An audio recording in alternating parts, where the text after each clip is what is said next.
Good morning everyone. Structure sentence format part 1. Subject plus auxiliary plus verb plus object plus time. S stand for subject which identify a person or thing. There are 7 subject. I, you, he, she, it, we, they. I ಅಂದರೆ ನಾನು, you ನೀನು, ಹಿ ಅವನು, she ಅವಳು, it ಅದು, V ನಾವು, they ಅವರು.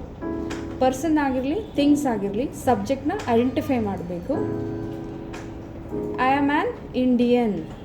I ಅನ್ನೋದೇನಾಗುತ್ತೆ, ನಾನು ಭಾರತೀಯ.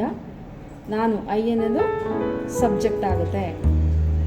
You should allow them to speak. ನೀನು ಅವರನ್ನು ಮಾತಾಡೋದಕ್ಕೆ ಬಿಡು. ದೆಮ್ ಅನ್ನೋದೇನಾಗುತ್ತೆ, ಹ್ಯಾಸ್ಲರಿ ಆಗುತ್ತೆ. ಈ ಈಸ್ ಗೋಯಿಂಗ್ ಟು ಸ್ಕೂಲ್. ಅವನು ಸ್ಕೂಲಿಗೆ ಹೋಗ್ತಾ ಇದ್ದಾನೆ.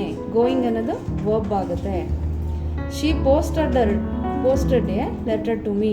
ಅವಳು ನನಗೆ ಲೆಟರ್ನ ಪೋಸ್ಟ್ ಮಾಡಿದ್ದಾಳೆ. ಮೀ ಅನ್ನೋದೇನಾಗುತ್ತೆ, ಆಬ್ಜೆಕ್ಟ್ ಆಗುತ್ತೆ. It is a melodious song. ಇದು ಒಂದು ಮಧುರವಾದ ಹಾಡು. ಇಟ್ ಅನ್ನೋದು ಸಬ್ಜೆಕ್ಟ್ ಆಗುತ್ತೆ. We are hard workers.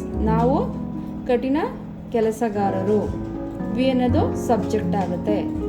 They visited their granny last week. ಅವರು ಲಾಸ್ಟ್ ವೀಕು ಅವರ ಅಜ್ಜಿ ಮನೆಗೆ ಹೋಗಿದ್ರು. ಲಾಸ್ಟ್ ವೀಕ್ ಅನ್ನೋದು ಟೈಮ್ ಆಗುತ್ತೆ.